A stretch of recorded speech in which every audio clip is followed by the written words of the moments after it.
Assalamualaikum Mas Yuda. Waalaikumsalam warahmatullahi wabarakatuh. Alhamdulillah puasa ya Mas ya. Wajib hukumnya. Wajib hukumnya ya. Jadi ini kita live pertama perdana nih Mas di bulan puasa. Oke. Alhamdulillah. Semoga kita TDA tetap bisa istiqomah memberikan informasi dan juga edukasi buat teman-teman di rumah supaya meskipun work from home mungkin usahanya juga lagi lesu tetap bisa berkontribusi buat peradaban. Kan gitu Mas ya? Setuju. Oke, setuju. Baik, sebelumnya saya akan perkenalkan kepada teman-teman, Mas Yuda Setiawan ini adalah siapa ya? Mas Yuda ini saat ini baru beristri satu, bener Mas ya? Baru satu Mas ya? Satu aja lah. Oke, Alhamdulillah. Kemudian sudah memiliki 3 orang anak ya dan 1 orang menantu, betul Mas ya? Betul, 2 cucu. 2 cucu, waduh. Tapi kelihatan masih muda loh Mas, beneran deh. Ya, kakek milenial. Kakek milenial, oke, siap. Kemudian beliau ini adalah CEO PT Laziza Rahmat Semesta, kemudian juga komisaris di PT Stok Pulsa Nasional, betul ya? Luar biasa. Saat ini menjabat sebagai Ketua TDA Sidoarjo. Betul. Pengurus ISMI Jatim, Pembina Yayasan Al-Firdaus, Pengurus ISMI Jawa Timur, Sekretaris Umum LQ ESQ Jatim ya Mas ya? Iya. Alhamdulillah, dan Sekretaris Umum Forum Komunikasi Alumni ESQ Jatim, luar biasa. Luar biasa. Dan yang pasti adalah owner plus CEO dari Laziza Rahmat Semesta yang telah berdiri tahun 2015 ya Mas ya, sampai sekarang alhamdulillah. Oke, sebelum kita membahas tema kita pagi hari ini yang sangat luar biasa yaitu ngepot ya. Ngomong-ngomong kalau ngepot ini berarti suka ini ya, suka balapan jangan-jangan ya. Rossi ya. Valentino Rossi. Valentino Rossi. Oke, Mas Yuda, mungkin belum banyak yang tahu tentang Laziza. Bisa dikenalin dulu Laziza itu apa, kapan berdirinya, ya Mas? Kemudian ya singkatlah tentang Laziza, silakan. Ya, jadi kan gini, sebenarnya kan basic saya sebenarnya tidak ada di kuliner sama sekali ya. Memang karena kalau background dari alumni ITS Teknik Lingkungan, kuliah 7 tahun tidak pernah menekuni di bidang teknik lingkungan sama sekali. Jadi jasa saya itu sampai sekarang masih perawat, masih terjaga, belum bisa pernah berhasilkan untuk pekerjaan apapun. Tetapi jiwa kewirausahaan itu sudah mulai muncul sejak kuliah karena saya tinggal di pesantren dan saya dikaryakan di perusahaan juga saat itu saya juga bekerja di salah satu BUMN jadi sales alat kesehatan. Wah, macam-macam lah ya. Saya pernah juga sukses di macam-macam ya. Sampai akhirnya ketemu dengan Laziza ini ya. Ini bagaimana awal Laziza terbentuk, Mas? Ya sebenarnya kan gini, kan 2004 saya di bisnis pulsa ya, seluler ya. Dan ingat bahwa pulsa ini kedepannya tidak bisa mungkin bisa punya cerah gitu ya. Akhirnya tahun 2013 saya ikut franchise salah satu branding teman. Dan berjalan 2 tahun tidak begitu bisa kerjasama ini akhirnya saya bikin brand sendiri itu. Laziza itu ya kalau karena sering sekali saya di host itu di TV lihat host kuliner sering bicara Laziz, kayak kita bikin lah namanya tuh Laziza di ngepotkan jadi Laziza. Berdiri Oke. Setahun pertama tahun 2015 tanggal 8 Agustus gitu ya. 8 Agustus 2015 ya. Oke. Dan saya yang software saya pakai brand yang sebelumnya saya ganti semua sehingga mulai Februari 2015 resmikan jadi PT Laziza Semesta dan tentunya saat ini sudah ada sekitar 50 setahun. Seperti itu. Berarti per hari ini sudah ada berapa store Mas untuk Laziza sendiri? Kita 50. Paling 50 ya. Itu di Jakarta. Apa ya? Tangerang sama Depok ya, bukan Jakarta. Cuma Depok. Oh, Tangerang, Depok. Ya, bukan Jakarta. Sebelahnya Jakarta. Jadi 50 ya. Itu dari 2015 sampai dengan sekarang ya. Itu luar biasa sekali. Itu di Jawa Timur udah ada berapa sekarang? Di Jawa Timur sekitar Berarti 45. Tulungagung belum ya, Tulungagung ya? Ya ini belum ada ini. Mas kali ayo. Eh, Nanti kita join ya. Ini ya. Eh, Growth-nya bagus, Laziza, sampai dengan 2020 ketemu dengan yang namanya COVID-19. Nah, awal-awal COVID-19 muncul, apa yang Laziza rasakan, Mas Yuda? Ya sebenarnya kan gini, pada saat saya kan juga banyak bersentuhan dengan teman-teman di bisnis umroh gitu ya. Jadi pada saat pertama kali umroh itu dihentikan, itu saya sudah mulai diskusi dengan tim saya, kira-kira nanti ini imbasnya seperti apa ya di bisnis kita. Jadi saya sudah mulai ancang-ancang, kita pelajari semua. Sampai suatu saat ternyata bahwa setelah dinas seperti itu, penerbangan tutup semua, kita masih nggak ada masalah gitu ya. Tapi dan COVID ini betul masuk di Indonesia, betul sudah mulai terjadi perubahan. Dan beberapa startup saya akibat kebijakan itu mulai ditutup jam 8 yang tadi buka sampai 24 jam harus tutup jam 8. Jadi sudah mulai kita terasa gitu kan ya. Pergerakan manusia juga mulai dibatasi dan sebagainya. Nah, tapi saat itu di bulan bulan Maret kan nanti kan pertengahan bulan Maret ya. Nah, saat pertengahan bulan Maret itu kalau sudah meremehnya COVID-19, penjualan online saya justru malah meningkat. Penjualan online justru meningkat. Online meningkat saat itu. Sehingga saat itu saya bulan Maret masih nyantai-nyantai aja, gitu kan ya. Bulan ini berarti apa yang kita selama ini kan yang para masyarakat saat itu kan langsung kan resto dine-in kan tidak boleh. Dan semua meja-meja saya kita tutup semua. Tapi kemudian penjualan online kita langsung mendadak meningkat terus. Di bulan Maret masih kelihatan aman. Jadi pada saya juga pernah diundang oleh salah satu juga gimana? Tentulah Maret ini justru lebih baik daripada bulan Februari. Karena penjualan saya meningkat. Artinya apa yang saya tanam selama ini menjadi passionnya Laziza. Karena pada 2015 saya mendapatkan penghargaan dari GoFood.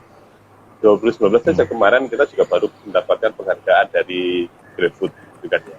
Artinya apa yang kita tanam ini bahwa membuat passion Laziza, passionnya di online itu terbukti kemarin ini. Jadi pada saat awal-awal COVID masuk, saya masih bisa istilahnya itu nggak terlalu berdampak. Tapi kemudian masuk kemarin awal-awal April, tiba-tiba mulai menurun lagi nih penjualan. Turunnya yang online juga? Ya semuanya. Jadi turun drastis. Semuanya, oke. Ya hampir 40-50% untuk di semua stok. Dan buat saya jadi agak sedikit kelabakan juga. Jadi kita udah Oke. juga merosot. Akhirnya kita pelajari kembali. Wah terjadi sekarang terjadi perubahan behavior dari masyarakat karena mereka sudah awal-awal mungkin dia masih pesen-pesen makanan online dari luar, tapi karena COVID-19 ini tidak bisa diprediksi, akhirnya mereka sudah mulai berhemat, ya karena di rumah terus, akhirnya mereka sama mungkin keluarganya belajar masak, setelah semua kebutuhan dipenuhi dengan cara masak untuk melakukan pakai masak. Sehingga satu saya sorry Mas Yuda, saya potong. Mic-nya agak maju Mas, kurang begitu keras suaranya. Oke, halo. Ya, siap, bagus, luar biasa. Ya, baik, lanjut Mas. Ya, jadi jadi April itu setelah ada penurunan seperti itu, saya mencoba untuk mempelajari kembali ini terjadi perubahan lagi di kebiasaan dari masyarakat. Data-data itu kan setiap hari kita amatin. Setiap hari ada tim saya dari EDP, dari proses itu membuat terus melaporkan data-data tentang perkembangan dari semua sektor. Malang yang tadinya omset online-nya naik, kemudian tiba-tiba turun. Karena apa? Anak-anak kos sudah mulai pulang semua. Jadi mereka kembali ke... Oh iya, betul. Jadi yang mereka awalnya online sudah tidak ada lagi, gitu kan ya. Ini buat kita jadi belajar lagi. Tadi kita kumpulkan lagi, kita analisa. Nah, terus habis itu kami juga mempersiapkan kira-kira Ramadan kita ini prediksi seperti apa sih. Yang jelas yang tadi ya, kalau tahun yang lalu kami punya penjualan paket takjil hampir 800 juta. Ini sepertinya tidak mungkin lagi, karena apa? Ramadan tidak ada acara buka-buka bersama. tidak ada bagi-bagi Betul, takjil betul. secara massal dan tidak boleh mengumpulkan massa. Sehingga akhirnya kita harus berubah.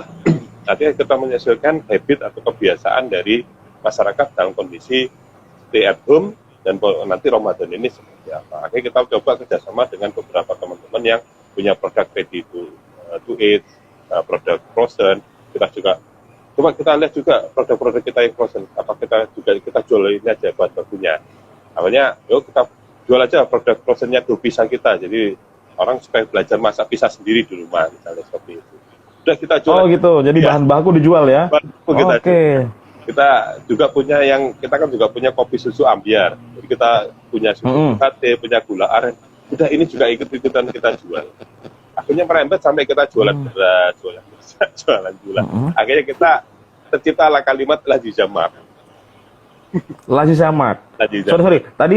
Tadi kok disampaikan ada jualan beras juga, apa juga Laziza produksi beras ataukah memang ada bagian dari Laziza yang distributor beras, Mas? Kok bisa itu? Sebenarnya beras itu bukan kita produksi beras, tapi kan selama ini distributor kita beras. Kita kan jadi bahan bakunya dijual. Bahan bakunya kita jual, kita packingi sendiri. Kita packingi 2 kilo, jual. Gula juga seperti itu. Kita juga punya minyak. Akhirnya kita hubungi supplier kita yang di bahan baku itu, udah kita jualan kalian di bahan baku. Akhirnya kita kalau ngumpul banyak juga, kita bikin katalog untuk Lazi Jamat. Akhirnya kemarin kita juga punya kerjasama salah satu fintech yang memberikan diskon 60% ke Laziza, kita ikutkan juga. Wakilnya langsung grafiknya meningkat drastis itu. Oke. Berarti ada kerjasama dengan supplier, Mas ya? Suppliernya ada kerjasama ya? Ya otomatis kan mereka kan yang biasa supply ya kita mintai. Dan memang pada kondisi COVID ini kan kita mencari supplier yang dalam tanda kutip secara term pembayarannya sudah kenal ya, karena mereka bisa kasih mundur supaya apa, jika kita juga cash flow aman gitu. Jadi seperti itu. Jadi akhirnya sekarang Laziza bukan berubah ya, jadi punya divisi baru namanya Lazi Jamat. Nah, Lazi Jamat, plan berikutnya ya hari ini kita juga mau meluncing Lazi Jamat di salah satu omnichannel kita di Grab juga. Jadi orang juga apalagi Sulawesi Sidoarjo ke PSB, mereka tidak boleh keluar, sebagainya. Maka kayaknya sembako itu juga kita munculkan di Grab. Ya mereka nanti pesan kayak Indomaret juga seperti itu. Jadi lewat Grab kita dengan promosi diskon 50%, akhirnya kita jual bahan baku kita ini lewat Grab juga. Jadi akhirnya yang kita akhirnya edukasi di konten-konten kita di IG kita, akhirnya kita kasih video-video tutorial bagaimana caranya membuat nasi biryani kita, bagaimana membuat susu gula aren, bagaimana memasak ayam kita. Yang ayam kita kan sudah dikasih bumbu itu di RPA, apa diri langsung atau dibuat capcay atau dibuat ya macam-macam ayam bakar dan sebagainya. Jadi mereka ini akhirnya kita tutorial untuk buffer. Ditunggu dulu. Itu kita mungkin jaringannya Pak Yuda masih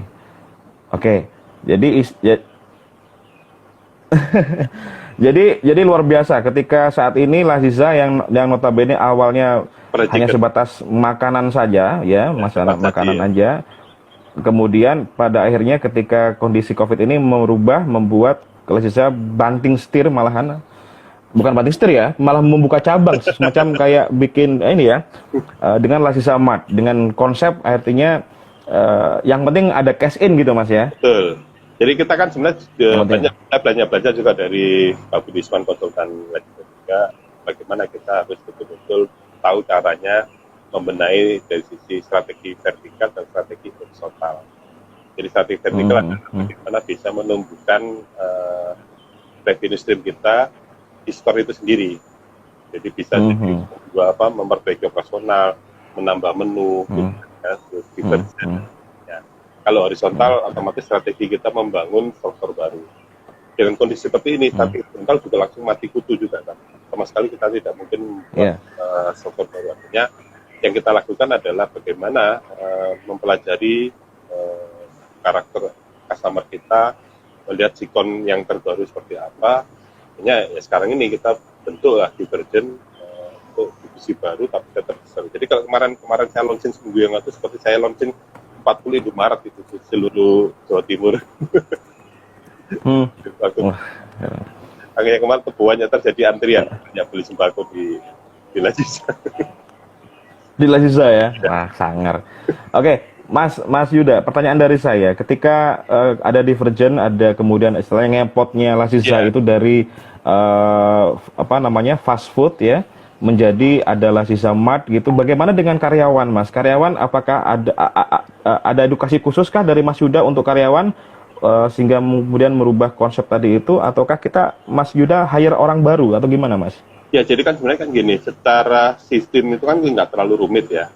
Mereka kan sudah paham bagaimana menggunakan sistem. Apalagi sejak awal tim saya sudah saya pontang-pantingkan dengan pemahaman lain. Mereka ini kalau di Laziza kan semua sudah serba online. Tidak ada lagi selain mereka sudah terbiasa kan mengenal teknologi. Ya, sorry volumenya Mas, mic-nya Mas. Jadi mengenal teknologi gitu kan ya, jadi tidak boleh gaptek dan sebagainya. Nah, pada saat ini ada perubahan seperti itu, justru malah mereka tidak terlalu sulit. Yang tadinya kan mereka harus prepare dulu. Jadi kan karena volume untuk prepare makanan ini sudah jauh berkurang. Tapi artinya sekarang yang kemarin yang agak repot itu dari sisi penyediaan stok. Ya. Jadi yang di gudang saya yang awalnya mungkin slow gitu aja pengiriman barang, akhirnya sekarang menghubungi banyak supplier dan jumlah item yang dibutuhkan juga semakin besar gitu ya. Seperti itu. Jadi kalau secara teknis penjualan malah justru lebih mudah jualan nasi lebih mudah ya, enggak. Jadi lebih mudah jualan daripada fried chicken yang selama ini seperti itu. Jadi kan Gak kepanasan Mas yo. Jadi seperti itu. Kan tinggal ada barang, tinggal dijual, diposting gitu aja. Seperti itu.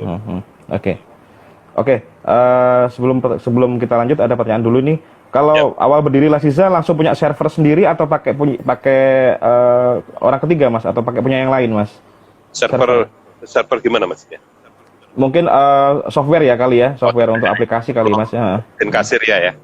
Ya, jadi saat itu saya pertama kali bikin Laziza, mindset yang saya sudah tanamkan di Laziza adalah bahwa Laziza ini tidak akan mungkin cuma 1, 2, 3, 5, 10. Ini harus ada nanti ratusan bahkan ribuan store. Maka dari awal saya sudah memikirkan bahwa sistem yang saya bangun nanti ini dari mulai kasir sampai di financial reportnya itu terkoneksi. Jika akhirnya saya berupaya untuk mencari partner atau vendor yang bisa mensupport saya, gitu kan ya. Nah, yang awal-awal memang masih belum bisa support untuk laporan H+1, tapi alhamdulillah sejak tahun 2018 gitu, kami menemukan partner yang akhirnya dari depan diposting langsung terkoneksi dengan laporan keuangan, sehingga setiap hari kami bisa mendapatkan data-data yang valid. Gitu ya. Bisa mengawal bisnis restoran kita ini jadi betul-betul istilahnya terpantau dari gross profit-nya, ya dari biaya-biayanya semua itu bisa langsung perharian bisa kita amatin.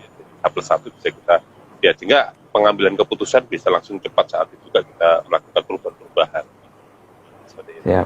Siap. Semoga menjawab ya. Nah, kembali lagi ke masalah ngepot tadi Mas. Saya tertarik ketika saat ini Laziza kan ada Laziza Mart ya, ada beberapa perubahan konsep dari Laziza. Nah, setelah tadi kan yang saya tanya di awal kan tentang karyawan. Nah, sekarang dengan masyarakat. Tadi kan ada edukasi ke masyarakat masalah dengan bentuk video segala macam. Itu berapa lama Mas Yuda melakukan hal itu? Ya, sebenarnya kan gini, saya membangun 1 bulanan ya. Tim digital marketing kan sebenarnya juga sudah lama. Ya. Dan memang barusan aja kemarin karena saya lihat bahwa konten-konten untuk lebih membuat konten visual ya, visual itu lebih baik lagi. Sampai kemarin saya rekrut adik saya sendiri yang awalnya kerja di Trans 7, udah kamu keluar aja ikut bantu aku untuk terus sampai akhirnya saya kepingin bahwa konten-konten ini betul-betul nanti masuk ke masyarakat itu lebih ini gitu. Jadi, emang kemarin itu lebih ke masalah foto aja, gambar gitu ya, dengan copywriting. Tapi saya sekarang lebih arahkan ke visual itu tadi. Jadi ada tim R&D juga yang istilahnya mulai awal masuk itu bisa menerjemahkan produk kita mau di settingnya seperti apa, diterjemahkan seperti apa. Jadi Memang perlu ya, menurut Mas Yuda memang perlu ya hal ini ya dilakukan ya untuk teman-teman yang mau ngepot tadi ya. pasti ya, praktis gitu ya. Jadi artinya seperti kemarin tiba-tiba COVID datang, langsung kita sudah dengan kampanye food safety, kemudian food security, itu langsung kita bikinkan video yang istilahnya menggambarkan bahwa Laziza ini siap untuk menghadapi COVID-19. Jadi pelanggan atau konsumen tidak perlu ragu pada saat nanti menerima produk dari kita ini, istilahnya masalah safety-nya dan sebagainya. Jadi ini yang harus juga ditanamkan. Ya, kadang-kadang saya sebagai UKM juga harus mulai istilahnya punya mindset untuk ke sana. Gitu. Jadi harus update mengikuti perkembangan yang ada. Betul sekali. Dan sehingga membuat masyarakat nggak bingung ya Mas ya. Ini kalau Laziza kok kemarin jualan ayam goreng, sekarang kok jualan beras gitu nggak bingung gitu ya? Iya, ada jadi edukasi di situ. Edukasinya mereka harus pahamkan. Memang saat ini kan yang kita lihat bahwa kondisi COVID-19 masyarakat. Jadi kemarin banyak yang curhat kita, Pak, alhamdulillah Pak ada Laziza Mart ini sangat membantu kami karena Pak barusan aja suami saya ke PHK. Jadi akhirnya kita juga katakan ke tim saya bahwa inilah kesempatan kita bahwa Laziza itu punya kontribusi besar dari masyarakat sekitarnya. Akhirnya kita masuk ke RT RW, masuk ke kelurahan, menawarkan produk-produk sembako murah ini dan akhirnya ditangkap, malah langsung omsetnya melejit. Oke. Konsep sembako murah ini kayak kalau nggak salah ini mungkin sebanding dengan yang ini ya, sebanding dengan kata tadi dia menyampaikan bahwa Laziza punya konsep marketing ataupun berbagi ya. Tadi ada yang bilang, ada yang komen di atas nih bahwa Laziza itu punya menganut sistem beramal bersodakoh bikin Laziza semakin melejit gitu ya. Ada Arifianti. Bener gitu Mas ya. Jadi sering ya Laziza mengadakan atau berbuat menggabungkan bisnis dengan konsep beramal bersodakoh ya Mas. Iya, jadi memang itu kan sudah ya, saya dulu waktu di pesantren ya kan masalah najis ya, itu sering juga sebagai badan amal saya nawar ya rasa itu mesti tetap tertanam gitu, sehingga saya punya apapun akhirnya saya gabungkan konsep ini dengan bisnis yang dijalankan. Jadi setiap Jumat berbagi kita ciptakan menu-menu yang akhirnya katakanlah harga menunya ini kalau dibeli di tempat umum harus 10.000, dengan Laziza pribadi kita konsepkan dengan diskon-diskon yang kita miliki akhirnya jadi 50%. Siap. Sehingga pada saat kemarin juga ada sembako ini yang terbesit kita bukan hanya sekedar kita ngepot, bukan hanya sekedar untuk bagaimana eksis gitu PF di COVID-19 ini, tapi saya lihat memang kenyataannya bahwa masyarakat sekarang ini lebih sakit, masyarakat sekarang ini lebih punya masalah dan harus kita cari solusinya. Dan dari berawal saya menjual bahan apa yang ada di store saya, akhirnya berkembang, ini kita akhirnya bisa membuat konsep sembako murah ini. Ya kita masyarakat terbantu dengan apa yang ada di sini. Oke. Menarik nih. Jadi ada langsung yang tanya masalah bagaimana cara meningkatkan profit Laziza Mart mengingat margin item di Mart itu di bawah margin di resto, Pak. Bener kan kalau harga-harga kayak misalnya nasi goreng sama beras tuh jauh beda ya, Pak ya? Gitu. Harganya ya. Ya, jadi kan itu bagaimana nih meningkatkan profit dan juga omsetnya? Profit. Ya. Memang kemarin sudah langsung kita membuat analisa perhitungan. Biasanya kalau untuk resto kan GP-nya sekitar 45-50. Kalau pada saat kemarin yang saya jual, karena dengan konsep dengan kerjasama salah satu feedback itu, margin kita ya antara 20-30%. Cukup tinggi kalau ukuran sembako ya saat itu. Nah, tetapi otomatis saya membuat satu target kepada tim saya. Nanti target objekmu harus 2 kali lipatkan dari sebelumnya. Nah, yang mereka akhirnya yang tadinya santai di online, akhirnya saya push mereka juga harus melakukan kegiatan marketing offline. Siapa targetnya? Marketing offline juga? Iya, marketing offline yang saya tegaskan ke tim saya adalah radius 1-2 km. Di mana kamu punya tetangga depan, kanan, kiri, belakang, artinya ke RT RW bersurat. Jadi mereka akhirnya menawarkan program itu bersurat tahan ke RT RW dengan program berbagi ini. Kemudian kami juga punya program bagi-bagi masker ke rumah sakit, akhirnya kerjasama dengan rumah sakit. program berbagi program untuk sembako murah juga diterima banyak di masyarakat. Oke, mic-nya Mas, mic-nya. Ya, jadi seperti itu. Gitu. Oke, jadi selain online juga marketing offline-nya juga dijalankan. Teman-teman dari timnya Laziza bergerak menuju tetangganya, RT segala macam untuk bisa berkoordinasi, bisa bersinergi, bisa jualan sembako murah tadi itu, Mas ya. Betul. Jadi seperti itu. Menarik. Itu yang akhirnya kita lakukan. Jadi ya data-data itu kan setiap hari masuk. Gitu kan. Saya cuma katakan apalagi dalam kondisi sekarang ini. Sebenarnya kemarin sudah kita planning. Laziza ini untuk masalah bagaimana tetap eksis. Akhir tahun yang lalu kita buka saham baru, akhirnya masuklah tim baru untuk membantu Laziza. Kita dapat pendanaan. Kemudian sudah kita planning bahwa kemarin itu ada aset yang kita mungkin bisa jaminkan ke bank untuk bisa kita bergerak strategi horizontal kita untuk mengembangkan sektor kita jual lagi saham untuk private equity. Ternyata setelah COVID itu planning itu jadi kacau semua gitu kan ya. Artinya ya, betul. Kita jadi akhirnya harus bagaimana kemarin saya tekankan ke tim saya, sekarang ini tidak mungkin lagi saya injeksi kayak gitu. Jadi dengan adanya kita sudah punya solusi ini harus kita manfaatkan, harus kita tingkatkan target kita ini. Artinya bagaimana minimal BEP aja bisa menggaji kamu, alhamdulillah. Kalau tidak betul. Kita melakukan suatu tindakan ekstrim di sini, terutama masalah dari sisi cost. Itu akhirnya membuat teman-teman tim saya dibawa bangkit. Jadi hampir setiap hari saya melakukan meeting online, itu kayak minum obat 2-3 kali gitu. Jadi alhamdulillah juga diuntungkan, jadi akhirnya tim saya juga melek gitu ya. Kalau saya jam segini meeting, kalau dulu mau meeting kan harus prepare tempat, mungkin sedia kosong. Iya, ribet. Sekarang online malah gampang ya Mas ya? Di kota itu kita tunggu, ada biaya akomodasi. Sekarang nanti jam 4 kita meeting, langsung kita siapkan, langsung meeting seperti itu. Jadi akhirnya juga ada hikmahnya juga gitu dengan adanya COVID ini. Ada hikmahnya juga, betul. Jadi melek teknologi semua. Melek teknologi dan hemat kos ya? Betul lah, itu ya satu sisi itu ada ininya. Jadi paling kan nanti kalau ke depan kalau kita mau lompat lagi, artinya mereka sudah terbiasa kita lakukan koordinasi seperti semacam ini. Oke. Untuk pengiriman tadi, ini kerjasama Laziza ada dengan Grab atau juga dengan aplikasi lain Mas yang orderan online-nya? Ya, jadi kan gini, tim saya kan sudah, paling nggak sudah saya kasih pemahaman yang banyak ya tentang Grab, tentang GoFood dan sebagainya. Jadi kalau misalnya ada delivery gimana, kita juga gunakan fasilitas GrabSend, yang di situ ada paket hemat, ada diskon. Hingga akhirnya antara kita dengan pelanggan itu jadi terbantu. Kan di Grab itu ada misalnya ongkos kirim 10.000, kita beli paket hematnya bayar 5.000. Jadi fasilitas itu juga kita manfaatkan juga. Jadi dulu Laziza punya pasukan delivery. Jadi saya meniru yang lainnya. Kita punya kontak CS sendiri 1.500, 455 saat itu. Saya anggap bahwa saya mungkin yang resto-resto besar itu yang gitu. Ada box ya. Kayak PH itu ya. Ada tiket. Ya. Tapi kemudian ada online ini langsung ke disrupt sendiri, akhirnya ya kita close. Ya, nomor khususnya Telkom kita close, sepeda motor kita jual semua pulsa.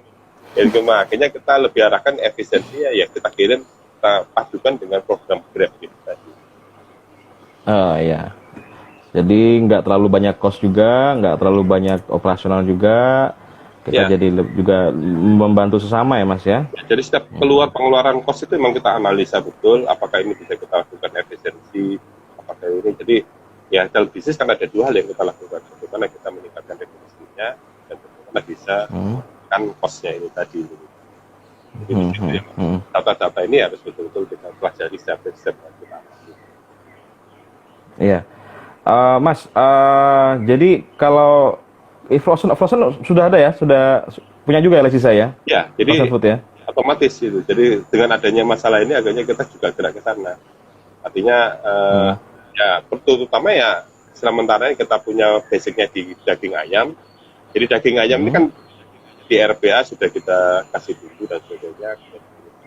Kita jual itu sudah laris manis, nggak karuan gitu. Jadi kita jual ayam yang sudah bumbu ini juga banyak diterima oleh masyarakat. Kita ini kalau kita mau membuat produk baru, ya ini kan kita semua kan ada problem di cash flow. Gitu. Jadi kalau kita bayar baru, kalau tidak ada termin pembayaran, ya kita juga sulit juga. kalau harus membeli barang seperti itu, apalagi kita juga belum tahu pasarnya. Itu yang masih jadi masalah yang kita hadapi saat ini. Iya, iya. Ini ada pertanyaan dari Mas Sudirwo Primasada ya. Kalau ikut Grab apa harga barang nggak tambah mahal? Ya, jadi kan gini, memang seperti tadi malam, akhirnya kan saya berhitung-hitung. Apalagi jualan sembako ini kan jadi minim. Gitu ya. Nah, sembako ini kan range-nya untuk mendapatkan ini kan kecil karena itu barang kebutuhan pokok. Jadi labanya kan juga nggak besar. Jadi salah satu contoh, ya, mungkin misalnya kalau kita jualan minyak, di Grab akhirnya kita jual 2 liternya 50.000. Tetapi di Grab itu ada diskon ya, kita jual 45.000 ya, ada diskon kita program 50%. Jadi akhirnya yang diterima oleh masyarakat konsumennya hanya 22.000. Artinya harga ini masih bisa diterima oleh pasar. Kita juga masih punya untung. Jadi teman-teman juga harus paham cara-cara berhitung juga. Dengan Grab ini jangan sampai diskon, karena saya kerjasama dengan Grab itu ada voucher diskon 50%. Otomatis ya harga sembako kelihatannya juga nggak wajar loh. Kok minyak harganya 50.000? Iya kalau beli tanpa voucher. Tapi kalau dibeli dengan voucher, harga diterima oleh masyarakat masih lebih murah daripada kita di pasar. Ini di makanan. Jadi memang memanfaatkan itu tadi ya, memanfaatkan fasilitas yang diberikan oleh baik Grab, mungkin dari aplikasi yang lain gitu Mas ya? Iya, kita masuk ke omnichannel ini tadi, harus kita juga melakukan semua jalur-jalur distribusi apa yang bisa kita lakukan. Paling tidak itu membuat branding kita juga naik. Paling nggak kita kemana ada Lazada. Di sini ketemu Lazada. Oke. Itu adalah promo yang kita dapatkan ya dengan keberadaan itu tadi. Oke, Mas, banyak sekarang yang teman-teman kita, anggota TDA juga masyarakat adalah yang punya usaha kuliner, restoran segala macam, sangat terdampak luar biasa. Nah, dan masih banyak juga dari mereka yang bingung harus ngapain. Nah, kalau Mas Yuda bisa kasih saran ngepot itu tadi untuk versi Mas Yuda bagi mereka, apa nih Mas baiknya? Kan nggak semuanya orang juga punya sampingan kayak tadi mungkin kalau saya sih udah masuk karena beras tadi juga udah bisa kita jualan bahan baku tuh bisa, tapi nggak semua mampu untuk begitu. Apa saran Mas Yuda untuk teman-teman yang usaha kuliner? Ya memang satu ya, COVID-19 cukup memukul keras sekali ya. Jadi kalau awal-awal dulu waktu saya motivasi tim saya katakan, insya Allah dengan pengalaman yang kita alami, saya mengalami beberapa dari kota krisis itu, artinya kita juga tidak terlalu berdampak. Kita pernah mengalami krisis ekonomi tahun 98, krisis ekonomi tahun 98 dan sebagainya. Saat itu malah justru kami sebagai penyelamat. Saat itu mindset yang saya juga yang saya terima adalah seperti itu juga. Insya Allah bahwa ini UKM tidak ada masalah. Artinya kejadian di Wuhan dan sebagainya di Cina itu kita juga tidak tahu gambaran yang jelasnya seperti apa. Tapi setelah ini COVID ini masuk, ternyata kita kaget. Tidak hanya kalau krisis kan yang pengusaha-pengusaha besar saja yang kena. Tapi kemudian sekarang COVID itu kan sampai di level bawah semua kena. Level bawah juga kena, betul. Yang paling parah kan yang kita di UKM ini. Artinya kita betul-betul sama sekali tidak punya saving, tidak punya kayak ibaratnya itu dana-dana yang kita spare untuk mengatasi bencana dan sebagainya gitu kan ya. Sehingga mau nggak mau kita ini ya belepotan nggak karuan. Kita sekarang ini mau mengendarai kendaraan itu di jalan yang ada minyak, kena tumpahan minyak itu kita ngepot sana ngepot sini gitu kan ya. Terus terang saya sendiri tidak bisa banyak juga memberikan satu semacam gambaran kepada teman-teman. Kalau kemarin ada teman yang di Kalimantan, Pak ini kenapa saya di Kalimantan? Saya cuma sarankan, ya lakukan seperti yang saya lakukan. Kamu kan punya supplier tepung, punya supplier. Ya jual aja itu bahan bakunya. Karena sekarang ini kalau kamu jual roti dan jual orang di rumah saja itu pasti mereka pilih masak sendiri. Itu mindset yang betul. Emang ada orang yang masih membeli secara itu, tapi trennya terus menurun.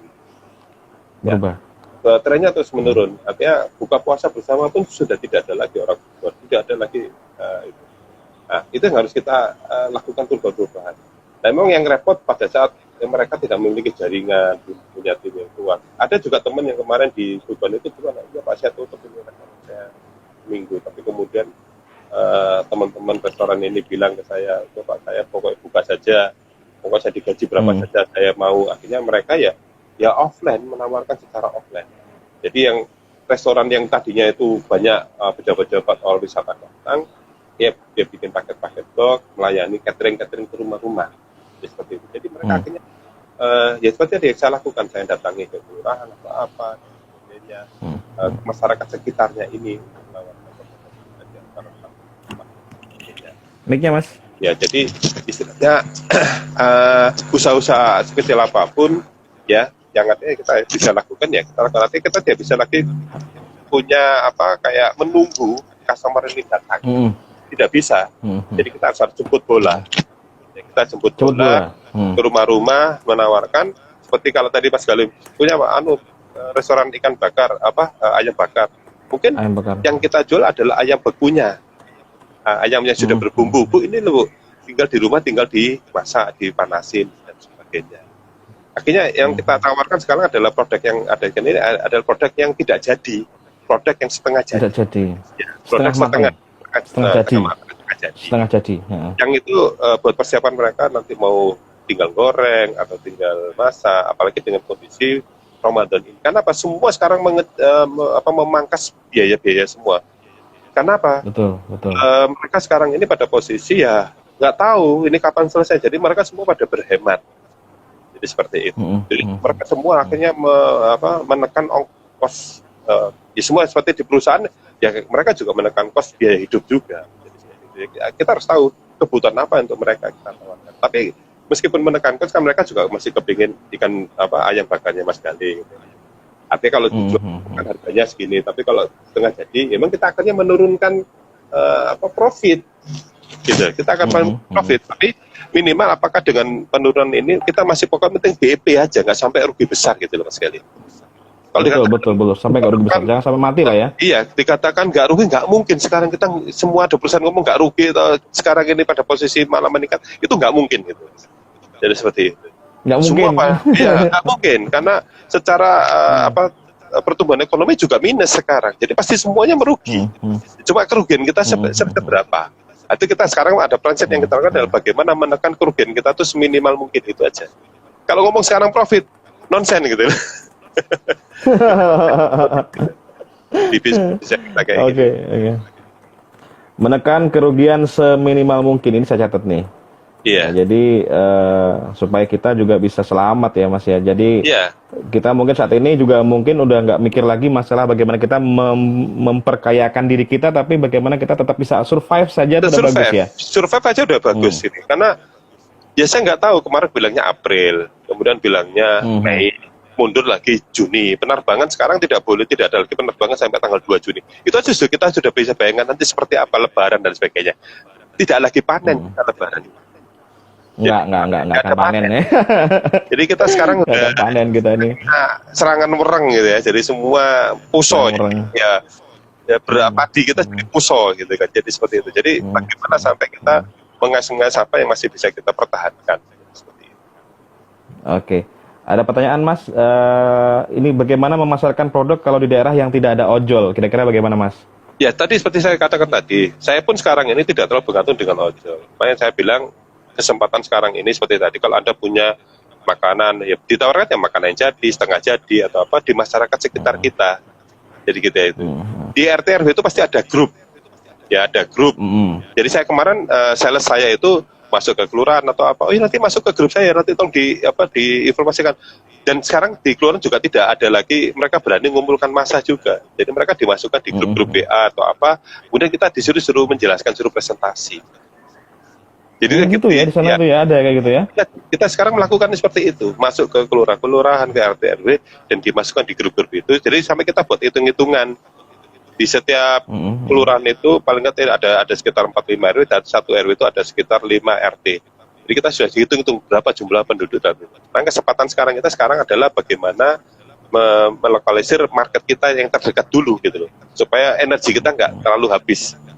Nggak ada sekitar sekarang ini, kalau dulu orang kan punya restoran besar, kemudian akhirnya mendata ada wisata atau apa, kita pakai Facebook besar-besaran. Nah sekarang ini sudah nggak mungkin seperti itu, nggak ada orang bepergian. Saya punya restoran di Resara, saya tutup semua karena tidak ada lalu lintas transportasi yang masuk ke sana.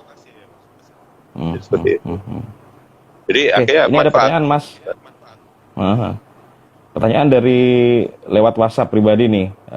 Jadi ini kisahnya teman saya ini baru buka satu coffee shop gitu ya, coffee shop baru, brand baru. Jadi nggak ada, memang susah untuk edukasi. Betul. Tapi baru buka dan langsung kena COVID. Apakah yang harus saya lakukan? Menjual, nutup, atau tetap bisa berani jalan, Mas? Katanya gitu. Jadi barang baru nih, brand baru ya, baru muncul tiba-tiba langsung kena COVID. Ini harus ditutup atau siapa Mas? Enak ya Mas? Ya sama, saya kan juga punya kopi-kopian, kopi susu Ambyar, saya juga seperti itu gitu kan ya.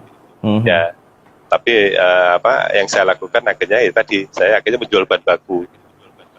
Karena tidak boleh lagi, tidak ada lagi orang untuk nongkrong-nongkrong dan sebagainya. Ya kayak saya jual susu UHT-nya, saya jual gula aren saya, dan kalau disuruh mereka bikin kopi-kopian di rumah kan sulit. Nah kalau lihat di Instagram saya atau apa itu ada cara tutorial bikin susu gula aren, susu sama gula aren itu sudah nikmatnya luar biasa untuk buka puasa itu. Jadi seperti itu. Jadi kalau saya tangkap Lesiza ini adalah lebih banyak memanfaatkan momen di rumah itu. Betul. Dengan cara, oke, kamu boleh di rumah, tapi kalau mau bikin sendiri silahkan, tapi toko produk bahan-bahan toko aku gitu Mas ya. Betul. Oke, menarik. Jadi bikin satu tutorial yang segera dengan bahan baku yang kita miliki itu dengan caranya itu mudah dilakukan di rumah. Kalau mereka kita espresso, susu kopi kayak gitu kan nggak mudah gitu kan ya. Bikin kopi espressonya itu kan juga harus ada alat dan sebagainya. Ya, kalau kita jual espresso cair ke mereka juga agak sulit juga nanti kapan habisnya gitu kan, karena espresso juga cukup mahal.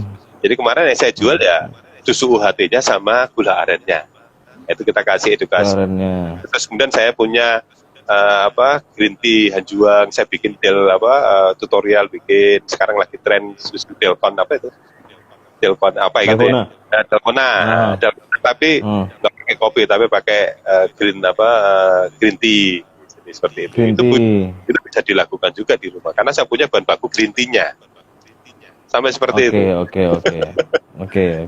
Kita buat tutorialnya. Nah itu masuk aja di RT RW, masuk ke grup. Ya. Nanti kita pakai buku ini loh, kalau mau beli ini nih kita ada bahan bakunya, nanti kita ajari cara bikin ini untuk buka puasa. Seperti itu aja. Kalau saya lihat di Mas Yuda itu masih gini Mas, masih banyak teman-teman kita yang notabene saat ini ketika masuk di COVID-19 ini, di pandemi global yang luar biasa ini, mereka terlalu down, terlalu sedih banget sehingga tidak bisa bergerak. Kalau saya lihat Mas Yuda kan begitu luar biasa. Jadi meskipun kita semua merasakan hal yang sama ya, down juga ya. Betul. Tapi saya lihat Mas Yuda ini begitu. Saya nggak boleh nunggu lama nih, nggak boleh down terlalu jauh nih, harus bangkit. Nah, gimana cara membangkitkan semangat itu, Mas Yuda? Ini saya lihat masih banyak teman-teman kita yang terlalu kalau saya boleh kayak film India lebaynya terlalu banyak nih, gitu. Ya mungkin pengalaman masing-masing itu beda-beda ya. Saya mungkin kalau saya itu sudah kayak bola bekel, saya sudah berapa kali mengalami semacam ini. Di tahun 2002 juga saya pernah jatuh gitu ya, tapi saat itu saya mungkin secara pribadi saya jatuhnya, saya belum punya banyak karyawan dan sebagainya. Saya 2002 jatuh, pulih itu tahun 2009 saya baru clear. 7 tahun saya butuh. 2002 jatuh, oke. 2009 saya baru istilahnya itu bisa clear semua masalah-masalah saya. Sebenarnya di Lesiza ini pun saya barusan aja jatuh, 2019 baru bangkit.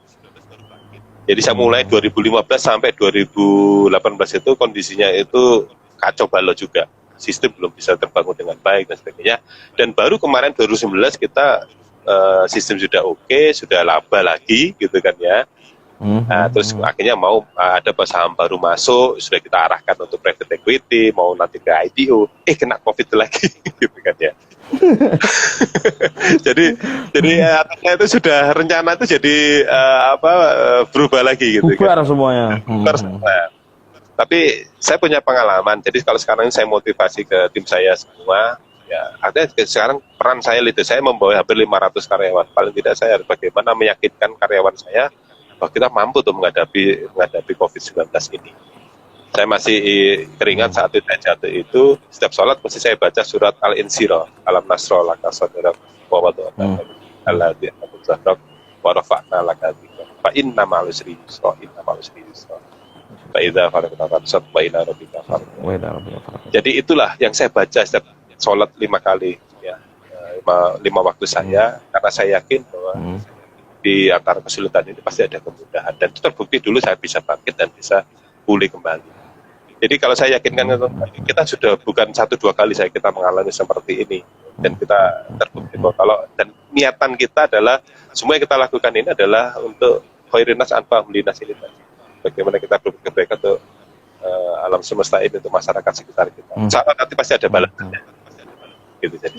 Oke. Ya meskipun nggak bisa terjemahkan mudah gini ya, karena saya juga harus kereng sama anak buah saya, marah-marah dan sebagainya. Tapi paling tidak saya anggap bahwa ya kondisi seperti ini harus kita pahami bersama-sama. Seperti itu, artinya kesulitan ini jangan terlalu lama mengeluh gitu Mas ya. Kesulitan ini tidak bisa kita hadapi dengan santai-santai. Jadi kalau saya bilang ke teman-teman, saya bilang itu juga saya terapkan dulu waktu saya jatuh. Kalau 8 jam kita kerja belum mampu mendapatkan suatu hal yang istilahnya itu sesuai harapan kita harus kerja 10 jam. Saya kayak gitu. Kalau 10 jam pun belum bisa kita mendapatkan hasil yang kita harapkan, ya kita kerja 12 jam. 12 jam masih belum bisa, kita kerja 18 jam. Kalau itu pun juga belum bisa, kita harus kerja 24 jam. Kalau sudah kita kerja 24 jam, itu sudah batasan waktu yang Allah tetapkan, ya sudah kita pasrahkan, kita ikhlaskan sama Allah. Gitu aja saya bilang. Tapi kita harus ada ikhtiar dulu. Ya kita harus ada ikhtiar. Dan ikhtiar ini juga nggak mudah ya. Saya harus membangun sistem, membangun leadership-nya teman-teman, meyakinkan semua. Terus semua ya kadang-kadang meeting juga saya harus marah-marah, meeting saya juga harus bentak-bentak dan sebagainya. Karena dalam arti bahwa ya kesulitan itu tidak boleh kita jalani dengan santai-santai. Jadi harus istilahnya itu ya kita keluarkan segala kemampuan kita ini. Ya kita mampu, ya betul. Jadi seperti itu yang saya tanamkan kepada tim saya. Kelihatan kok sama kalau meeting tuh galak gitu Mas. Makanya saya nggak pernah kalau meeting saya kelihatan wajah ini nanti pada takut semua. Saya mesti saya cukup. Oke. Cukup suara udah takut semua. Dengan suara udah ngeri semuanya ya. Mas ada pertanyaan lagi Mas. Laziza punya khas sendiri dalam pelayanannya ya, pasti kan setiap resto, setiap ini pasti ada ciri khas ya. Yang mau ditanyakan adalah bagaimana langkah dari Pak Yuda untuk membawakan pelayanan itu yang khas tadi itu ke pelanggan yang ada di rumah. Jadi bagaimana agar Laziza yang ciri khasnya Laziza itu bisa nyampe di rumah Mas? Ya jadi kan gini, memang kan sejak awal saya masuk di bidang di bisnis fried chicken ini, saya paham bahwa persaingannya kan cukup keras gitu kan ya.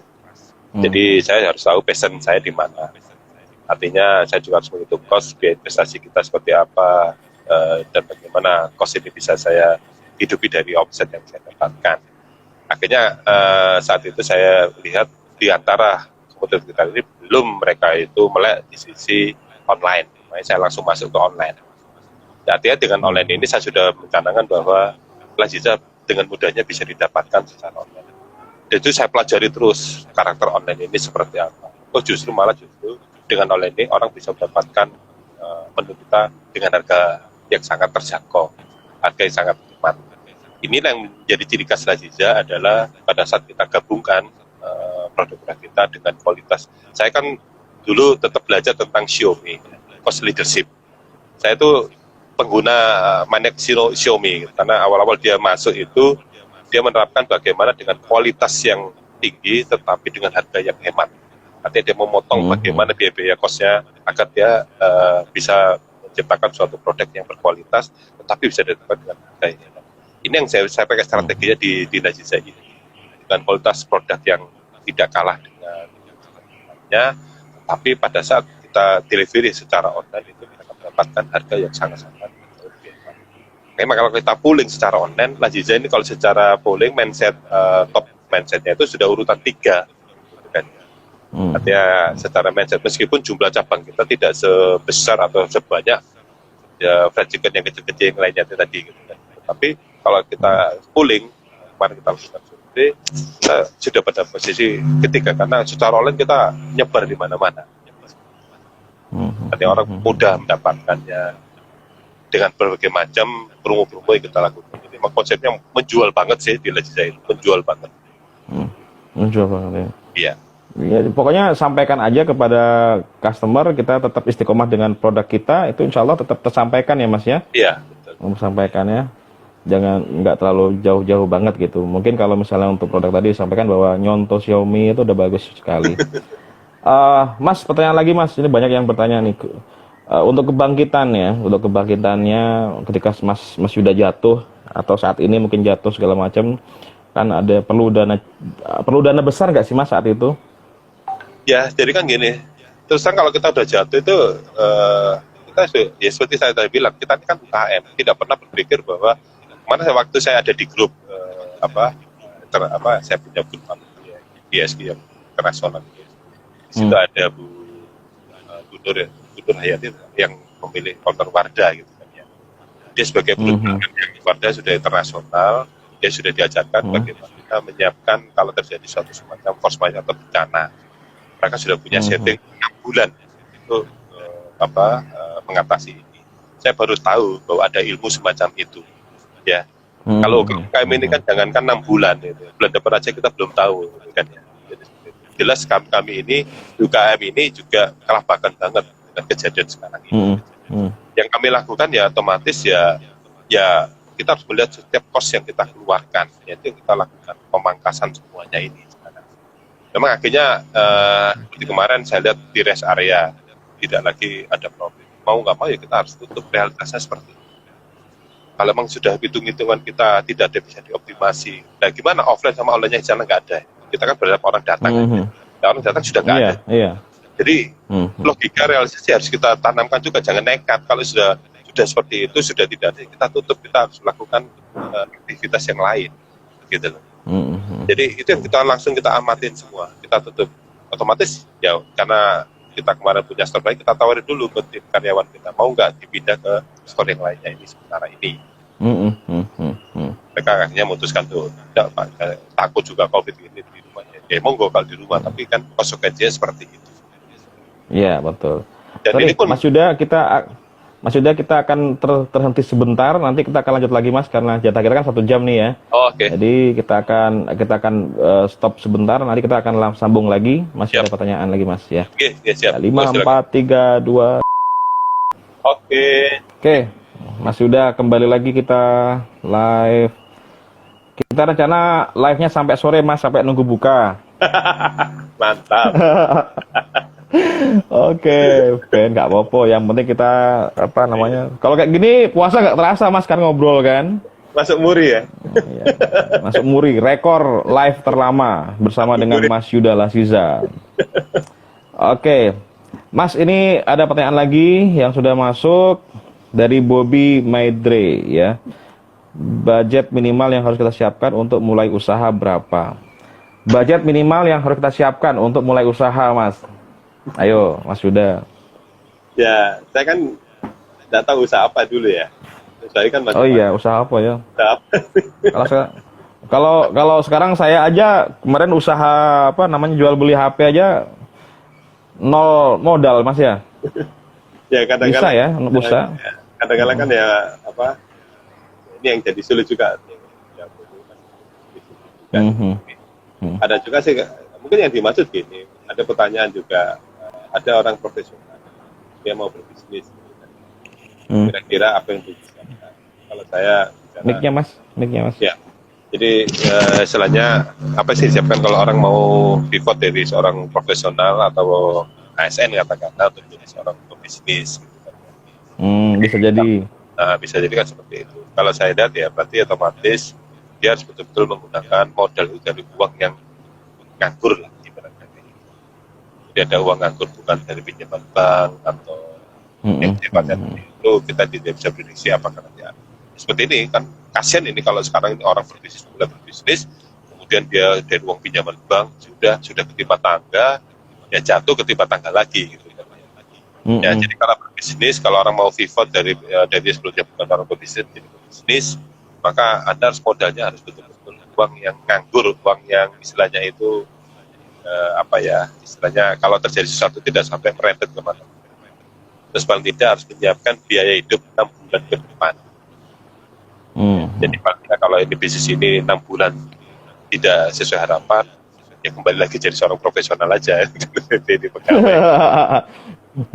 Artinya ya tidak perlu diratapi, diaduin kalau misalnya kita ibaratnya tidak bisa mendapatkan sesuatu. Tapi kalau orang sudah bisnis ya jatuh bangun lagi, jatuh ya bangun lagi. Itu biasa wajar ya Mas ya. Karakter seperti itu. Ya saya juga nggak tahu kalau misalnya mau bisnis, kalau misalnya kita gerobakan, ya mungkin 15 juta, 20 juta bisa, gitu kan ya. Bisa. Tapi ya hasilnya dari mod usahanya Mas ya. Hanya apa dulu, gitu kan. Jadi kalau seperti ini ya paling nggak sekitar 500 jutaan satu stok. Waduh, gede juga tuh ya. Ya kan karena kita sudah spending untuk biaya sewa tempat, peralatan, gaji karyawan, untuk stok dan sebagainya. Mas Yuda ada pertanyaan nih dari Ayam Geprek Juara Surabaya. Wes, mantap juga nih. Nih Mas Yuda nih, kalau saya lihat kan sekarang Laziza pivotnya udah ngepot banget nih Mas ya. Jos, apakah memang akan diproyeksikan menjadi seperti Indomaret atau Alfamart juga Mas? Jadi semacamnya one stop shopping gitu? Iya. Gimana Mas? Ya, sepertinya saya tidak memblending ke sana, hanya bisnis moment. Ya, artinya kalau nanti COVID ini sudah selesai, balik lagi ke Laziza fokus di awal? Ya, karena itu nggak mungkin saya. Kan ini kan bisnis kan bisa diduplikasi. Kalau saya mau membuat bisnis yang mau melawan Indomaret, ya saya seperti kayak orang David dan Goliath gitu kan ya. Jadi saya sudah dari awal saya tidak akan mungkin melawan Indomaret semacam itu. Jadi kalau saya sendiri ini hanya masalah momen yang saya tangkap. Sekarang kan orang kan tidak boleh istilahnya itu dia tadi putus asa. Kalau ini nggak laku, ya sudah kita diam aja, kita tutup. Wah itu langsung stres, langsung setruk gitu. Gitu kan. Jadi seperti itu. Jadi saya cuma hanya mencoba apa yang sekarang saya miliki. Kalau misalnya tadi campaign-nya itu menjual barang-barang baku dan sebagainya, itu hanya sekedar momen aja. Mungkin kalau setelah COVID selesai ya saya beresin lagi dan saya fokus ke fried chicken-nya ini dan brand-brand yang lainnya. Tetap ya kita jual ya masakan utuh gitu kan. Jadi mungkin kalau sekarang mau beli baku Laziza dimanfaatkan dulu paling tidak. Apakah sama cara membuat sendiri dengan Laziza? Kalau buat sendiri nggak enak, nanti beli aja Laziza aja, nggak usah bikin sendiri. Wah, betul. Lek gak iso masak sendiri, beli Laziza langsung jadi gitu aja Mas ya. Jadi intinya Laziza Mart tadi itu hanya momen ya. Jadi insya Allah tetap kalau COVID-19 segera berakhir, amin, maka balik lagi ke fokus awal ya. Karena saya pengen bisnis saya itu bisa diduplikasikan ya tetap dengan standar operasional yang sudah baku. Kalau nanti ini nggak sesuai core bisnisnya kategorinya ya dapat juga SOP-nya. Oke, berikutnya Mas pertanyaan. Wah ini balik lagi ke modal nih.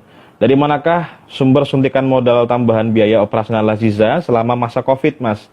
Apakah ada dana dari investor atau bagaimana? Dari Tiara Cekri, Batam. Nggak ada. Jadi makanya saya tadi bilang, nggak ada. Saya sekarang bilang kan betul-betul saya press banget tim saya. Saya press banget tim saya. Dengan cara kerja yang saya berikan seperti itu. Kemarin sudah saya planning sebenarnya. Bahwa ada standby loan gitu ya. Jadi kita punya aset mau kita ajukan via bank untuk bisa mendapatkan pinjaman, bisa memperkuat strategi kita untuk mengatasi semacam ini. Ternyata bank sekarang juga pada tutup semua, tiarap semua, dia tidak buka lagi. Iya betul. Kredit. Terus kemudian kalau dengan PE, private equity kemarin sudah kita rancang, kita sudah kita buatkan laporan pembukuan kita. Sejatinya April ini sudah kita lakukan audit, kita sampaikan ke PE, private equity untuk mendapatkan pendanaan. Kita menjual saham baru lagi ya dengan tren yang kita berikan. Ya karena kondisi COVID ini Ya nggak mungkin kita mendiskusikannya hanya lewat meeting-meeting online semacam ini. Mereka juga harus membongkar. Dan saya akhirnya belum ada audit keuangan juga untuk menyatakan bahwa laporan di tempat saya ini betul layak untuk mendapatkan pendanaan. Jadi kacau semua. Nah, satu-satunya cara yang kami lakukan untuk bisa mengatasi itu, kemarin sudah kita wacanakan, kita akan melakukan pangkas gaji semuanya. Artinya saya tekankan kepada pemimpin saya, ayo kita sekarang berkorban, ya. Jangan sampai pernah kita berpikir bahwa Anda menuntut hak sendiri. Kita punya masalah. Ini Mas sampaikan kepada karyawan ya? Ini Mas sampaikan kepada karyawan ya? Kita laporan keuangan itu kita buka kepada tim karyawan. Laporan keuangan transparan banget, kita sampaikan karyawan kondisinya seperti apa. Jadi kalau misalnya kita tidak melakukan cut off semacam ini, kita tidak akan survive, tidak akan bisa bertahan 2-3 bulan lagi. Cut off, caranya bisa sampai 35% dari gaji semuanya. Karena kita nggak ada pendidikan dana lagi. Jadi kita harus hidup dengan kondisi. Supplier sendiri juga tidak, istilahnya juga harus kita menjalin dan kita harus bayar. Gitu ya. Ada pendanaan yang sifatnya yang istilahnya kita harus bayar, akhirnya kita juga istilahnya ibarat sekarang ini ya money tukaran gitu Mas. Jadi ada supplier, akhirnya kami pending semua juga. Jadi ibaratnya ya kalau mereka mau seperti dulu saya juga pernah jatuh. Saya katakan ke orang-orang ini, Anda mau sabar atau tidak? Kalau sabar tetap saya selesaikan dengan cara seperti ini. Kalau tidak mau, ayo wis istilahnya ya Anda maunya apa? Maunya apa gitu kan? Seperti itu karena memang dia sudah mayor, makanya juga harus semacam ini. Gitu. Tapi kalau mereka saat ini kita melakukan itu ya, pasti selanjutnya juga akan tutup, selanjutnya akan jadi nanti akan banyak yang dirugikan, tidak bisa menyelesaikan kewajiban-kewajiban kita. Padahal kita masih punya suatu prospek, masih punya kesempatan untuk bisa bangkit dan mengembalikan itu. Itu harus tetap dinegosiasikan semua. Ya, memang menarik Mas. Jadi gini, banyak di teman-teman kemarin yang di tempat kita juga di TDA mungkin ya merasa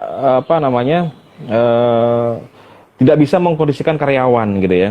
Notabene saat ini itu mungkin karyawan juga menuntut haknya semacam itu. Nah ini yang dari teman-teman itu sebagian ya, mungkin nggak banyak yang tidak bisa mengkondisikan mereka. Kira-kira dari Mas Yuda nih tipsnya atau ya opo supaya bisa menguasai karyawan kita, mereka mengerti keadaan kita, itu yang mungkin perlu disampaikan Mas. Ya, jadi memang ini problem utama di teman UKM adalah mereka dari sisi financial reportnya kan kurang, ya. Ini jadi repot. Kalau saya dari awal sudah membangun transparan, artinya di tempat di karyawan saya paling bawah harus paham antara laporan informasi. Ya pasti mereka tahu kinerja mereka lewat laporan informasi. Juga suaranya terputus Mas. Ya, jadi istilahnya ada di tempat saya itu budaya transparan, ya akuntabel. Jadi saya pun karena kalau misalnya tanya tim saya paling bawah pun mereka kalau saya dites laporan keuangan bahasa dia mampu, sehingga paling tidak mereka itu paham menjelaskan di paling bawah bahwa kinerja kita itu seperti ini. Omset segini, biaya segini kita masih rugi. Jadi pada saat saya sekarang ini edukasi bahwa saya pasti gitu-gitu. Jadi semua sampai dari itu pusat itu ada berpikir bersama-sama di pusat kita. Kenyataannya memang seperti itu. Kenapa? Karyawan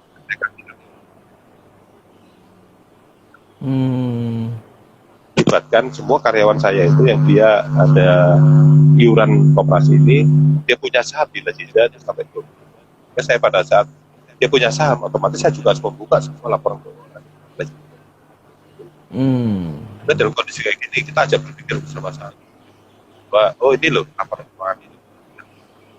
Ya, ini juga perusahaanku, gitu kan. Kita juga memang repot pada posisi teman-teman yang sekarang ini di UKM itu yang saya lihat masih sisi financial reportnya kan masih belum begitu bagus. Jika pada saat menjelaskan ke karyawan ini kayak gini. Iya. Mereka juga istilahnya aku nggak mau tahu, aku tahunya kerja kayak. Memang akhirnya dilakukan adalah paling Iya. dari Oh, diajak sorry. ngobrol, ya diajak ngobrol di Kalimantan juga itu kan diajak ngobrol. Kalau emang kita sama sekali belum tahu ini, paling tidak kan dari data penjualan bisa diketahui kan. Kalau penjualan kan pasti mereka juga Hmm, tahu hmm, hmm, omset. hmm, hmm, Dulu omset kita hmm. bisa 300, sekarang kita 100 juta, pasti ini dia tidak mampu mengcover biaya-biaya yang emang nggak mau. Nah, itu yang harusnya kalau emang bisa ya sebelum kembali kepada leadership kita sampai jauh mana mereka tahu. Nanti mulai kita nggak bisa gaji karyawan, ya Hmm, hmm, istilahnya hmm, hmm, hmm, menunjukkan hmm. bahwa kita ini masih bisa pelesir atau apa, itu pasti kan buat jadi jealous mereka kan. Iyalah. Oh. Dari ini mau Hmm, potong tapi kok dia sih kayak gini kayak gitu, itu hmm, kan harus memahami apa ya kondisi tadi. hmm. Kita ngomong hemat-hemat kita sendiri tidak contoh.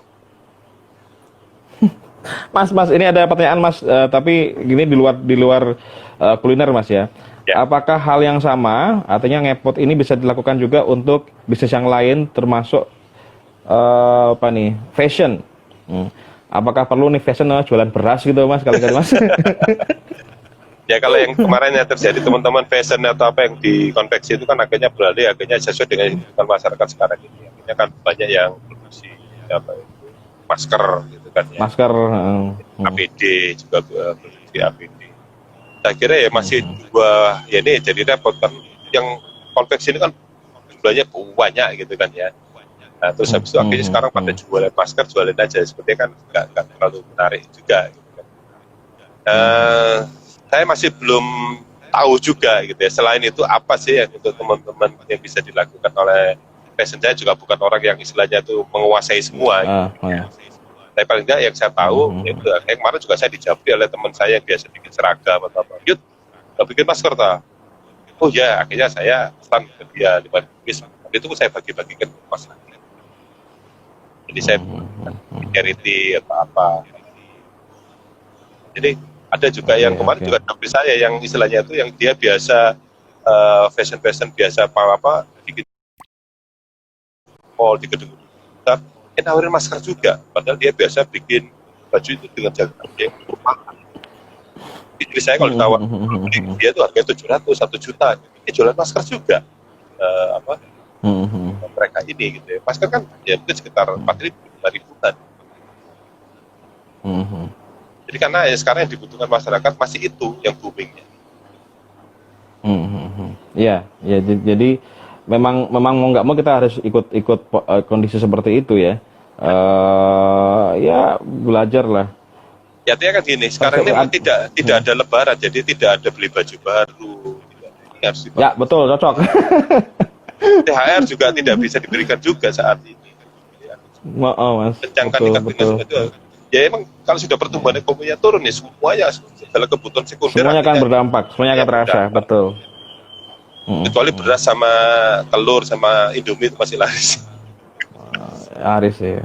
Maling ini kita jualan itu aja Mas wes. Gampang wes, gitu pivotnya. Kita akan berakhir di jam 10.30 Mas ya, karena ini juga hari Jumat. Jadi kita 10.30 akan ini. Jadi teman-teman yang punya pertanyaan silakan, masih ada kesempatan untuk bertanya dengan Mas Yuda. Masih ada 15 menitan untuk kita bertanya sama Mas Yuda nih, mumpung seniornya masih ada di sini. Jadi kita bisa belajar. Terutama saya nih Mas. Jadi saya pribadi memang di kuliner. Jadi tahun ini begitu dampak luar biasa Jogjas. Ketika lucunya gini, kalau di saya ya Februari itu baru naikin gaji karyawan 2 kali lipat. Allah, ya Allah. Maretnya langsung kena COVID. Wah, luar biasa.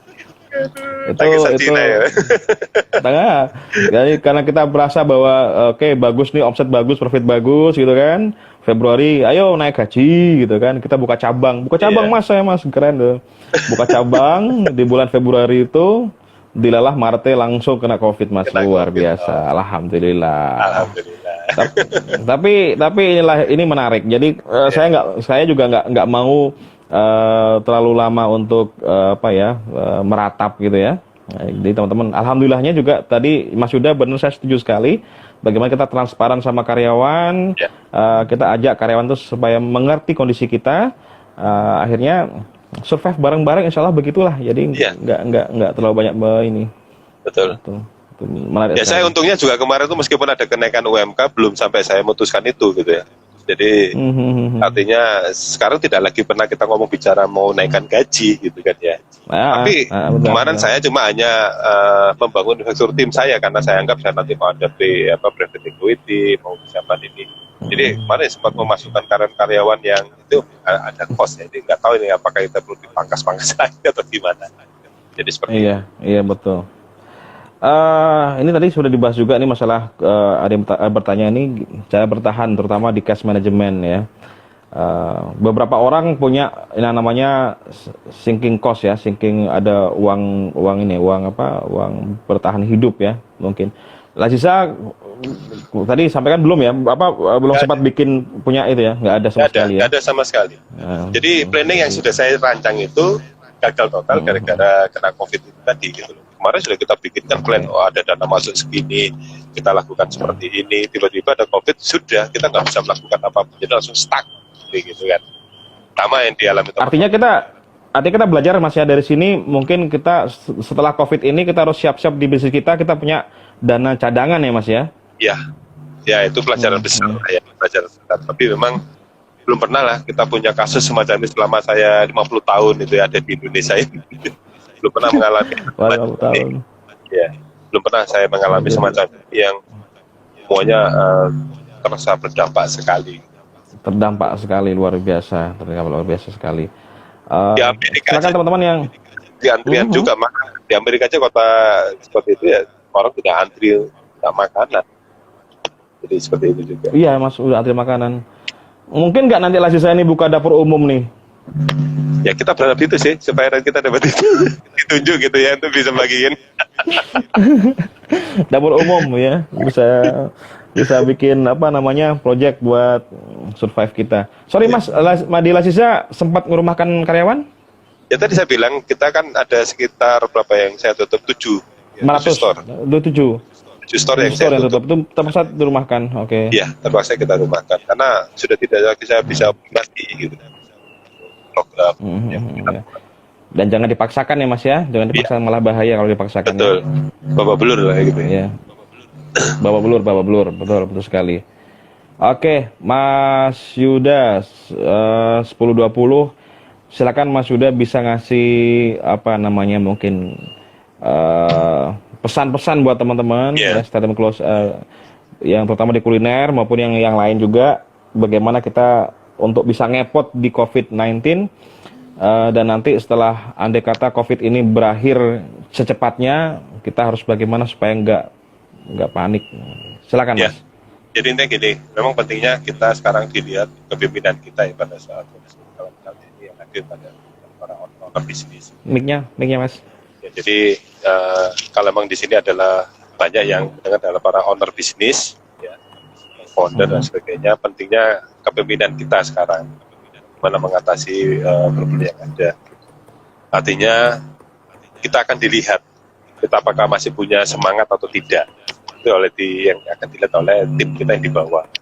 Kalau kita sampai saat ini menghadapi lembek, ya, terus kemudian istilahnya putus asa, maka mereka di bawah pun juga akan seperti itu. Ya, jadi semangat ini harus kita lakukan terus, libatkan semua tim kita untuk berpikir bersama bagaimana perusahaan atau bisnis kita ini masih survive. Ya, libatkan mereka untuk duduk bersama, diajak ngobrol, kira-kira apa yang harus kita lakukan bersama-sama. Ya, sering-sering kita juga membaca banyak referensi, mengamati sikap dan harus mengetahui apa sih sebenarnya yang dibutuhkan oleh masyarakat saat ini. Jadi kita akan masuk ke sana, memperkuat training kita, jadi memperkuat kita, artinya pain, rasa sakit yang dihadapi oleh masyarakat, kita cari solusinya. Jadi seperti itu. Di situ sebenarnya letak kita. Dan yang penting adalah kita terus berikhtiar, terus sa'i, ya, seperti sa'inya Ibu Siti Hajar yang dia tidak tahu apakah ada air atau tidak, tapi terus dia menari, dan akhirnya air itu pun muncul dari kaki Nabi Ismail. yang itu jauh dari yang dia lakukan. Tetap aja jalan, jangan sampai berhenti, jangan sampai istilahnya kita ini tidak melakukan apa, tetap bergerak. Ya. Gunakan waktu Anda 8 jam, 10 jam, 12 jam, 14 jam, ataupun sampai 24 jam kita lakukan. Kalau sudah itu kita lakukan, ya, pasrahkan. Itu mungkin. Iya. Pak Nama serius. Oke. Menarik, luar biasa sekali Mas Yuda. Ya. Di mana ada kesulitan pasti ada jawaban di belakangnya, ada kemudahan Allah berikan, insya Allah seperti itu. Mas Yuda, matur nuwun sekali, terima kasih banget sudah sharing di hari ini, di hari perdana puasa. Semoga puasa kita semuanya dapat diterima oleh Allah. Amin, amin. Jadi berkah bagi kita semuanya, rezeki kita juga lancar semuanya. Sukses buat Laziza, Terima kasih Mas sukses Gali. buat juga keluarga ya, semoga sehat semuanya Mas ya. Terima kasih Pak Mega. Epic Day. Oh my God, terima kasih. Oke, terima kasih. Ya. Mas, apa namanya? Terima kasih ya buat semuanya ya. Kita ketemu lagi di segmen sesi selanjutnya. Insya Allah ada program-program yang lain ya Mas ya. Oke, terima kasih. Makasih Mas Yuda. Assalamualaikum. Waalaikumsalam.